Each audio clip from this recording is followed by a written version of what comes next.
Thanks for staying with us. We're still talking on this Pastor Poju's sermon. You see, and I want to go on the issue of grooming, because Nima had mentioned that before during the break. And I'll come to you, Chika, on this. We agree the country is not where we would like it to be. There's corruption.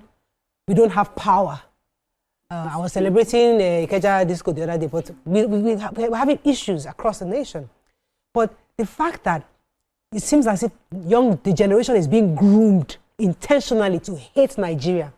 For me, I have a serious problem with that, because I have 4 kids. We live in this same country that you're cursing. We eat, I work here. Every money I make is in this country. I have no plans to jackpot anywhere. So if you sit down comfortably in Canada and you're cursing the country that you left because of the hardship, I live here. So my 4 kids, are they going to be raised in this cursed country? Is that what so when I personalize that, it has a whole different meaning. So I understand where he's coming from, where must we curse the nation? Which is the conversation I'd like us to touch on. Okay, so I would say that first things first, there's a place for making the argument for saying this generation, they're being groomed.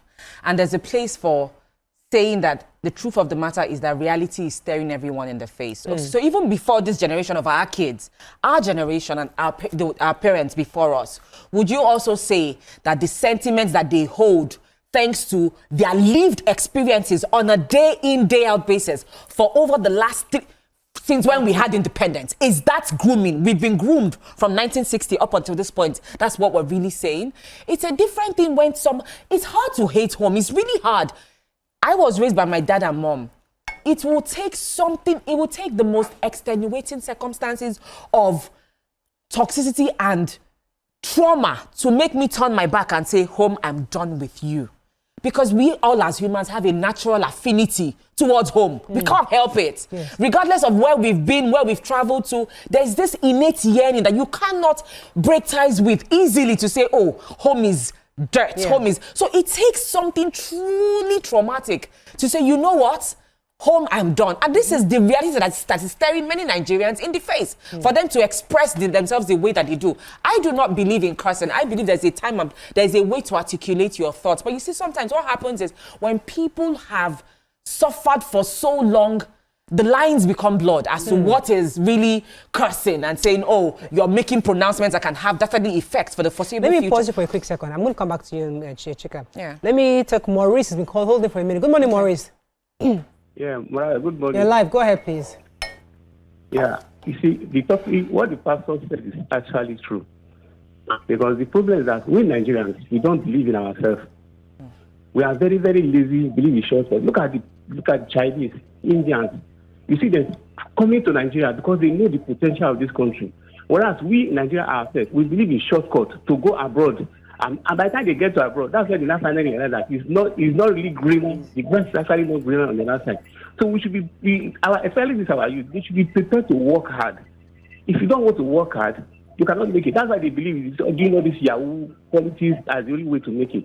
And an average American will criticize Donald Trump, will criticize Joe Biden, but at the end, they will say, God bless America. So you want to disagree between the leader and their country.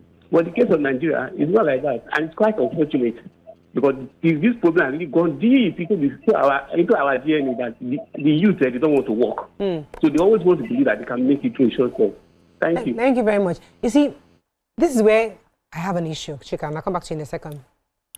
When I watch Nigerians living abroad, they listen to our music. This music that was brought up in this cursed land, this land that you curse. The guys are in the studio in Bariga recording this song in this bad country, and this same song is being expanded. And you are living in Canada. You're playing your 50th birthday, and you're playing our song. How are you not playing white people's song? Since you've cursed that land. I'm coming back to you in a second.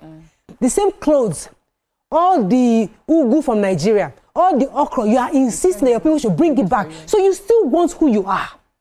But you want a part of you, but yet you still curse the land that you left. That's my own concern, because many of our people abroad, as much as I understand that they came out of penury and they moved into this new world, and they don't want to look back. And I didn't walk their shoes, so I don't know what they went through. Penury, actually, not penury, penury. Now, the point I'm trying to make is that, is it right the way we talk about Nigeria online?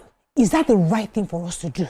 Do you think it's right for the pastor to bring to the fore how Nigerians curse our country, albeit the state we are in as a nation. Well, the pastor is paying the price for anybody who tries to reason. So we have a problem. This problem, just as you said, if you read the newspapers in the 60s, in the 70s, in the 80s, same headline. Same thing, same headline. Same headline. So the people who have made it out of the problem were those who thought differently. Whenever you now reason with Nigerians to think differently, hey, they will come for you, because that's the new order. Somebody was saying to me recently that you are privileged. You are working on TV. Just as the pastor mentioned, do you know how many jobs I do? You know how many low-class jobs I would do that you would consider low-class? If you see me where I'm bagging rice, I do it crudely. I don't have the highest machine. And when I started, we had to measure. We did not even have the weight machine. We had to calculate it. But that's the rugged Nigeria that made me. I'm rugged, and we find a way. But people say that as a Kevamuma, I'm an ant. Sand cannot kill me. The problems that you amplify are sand compared to the things that I think of. You cannot bury me with sand. I will find my way. I will burrow out of it. That's how I think. And that's how people should think about it. Because the countries in question you go to, every time when we now sit in the news, especially the Western countries, don't even use the word. If you want to give me a country, talk of Qatar, talk of maybe Saudi, I will understand. But don't give me any of the Western countries. No. And truly, God knows, I don't even have any bias in love for these countries I just mentioned. I'm just talking about working countries. Yeah. Countries where things are working. But don't come and give me America, UK, Canada. They have their problems, systemic problems, in fact. Their justice system that we always like to... See the way their justice system, wrongly, records have shown imprisoned black men without proper trials. But we don't like to see that. We say that they are perfect. They're not. But there are people. I've never compared an African country that is starting like us to themselves. Yes. Okay. We constantly refuse to solve our problems. Everybody that God has made, every land that God has made, He's blessed in a peculiar way, and also gave them problems in peculiar ways. And they must look within to solve those problems. But you see, this thief of joy, comparison that we do all the time, has made us forget that we can actually solve the problem. Okay, let me take this comment. We have to wrap up. I don't know if Ramato has anything you want to comment on social media. But here from Engineer Tijani says that I stand with Pastor Oyemade. We simply have the wrong kind of people on social media. They thought the essence of social media is just to lament, abuse, curse, and make utterances that shouldn't be associated with responsible citizens. Have you ever seen any of them engaging in intellectual debate? Citizens prefer solutions to challenges. They don't run away or hide. Okay, and he was quoting Quran 13:11 says, and indeed, Allah would not change the condition of the people until they change what is in their soul. Any comments? So somebody said that yes, the cost is so much that how do we expect us to thrive when you keep cursing the nation? And then he now also said that yes, because they are faulting the government, of course, the government has not provided all the opportunities and infrastructure. He didn't put the infrastructure in place for us to be able to thrive in this economy. That's why they look abroad. We have to wrap up, unfortunately. Chika, you have any last comment? Yes, comment from Just Reason. It says Nigerians are hardworking and the youth are vibrant. However, there aren't legitimate wealth in that country to create proper commitment from the youth. Only everybody. That's a very powerful comment. The fact that, yes, there might not be a lot of legitimate wealth out there, Nima. That's the reality.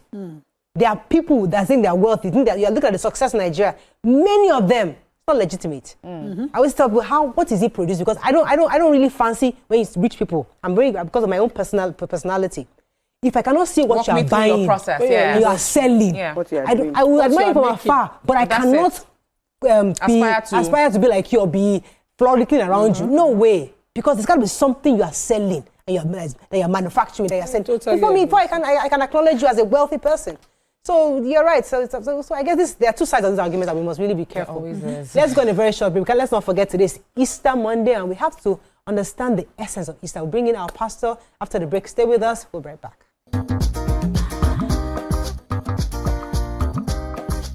Stay tuned. Your View will be right back.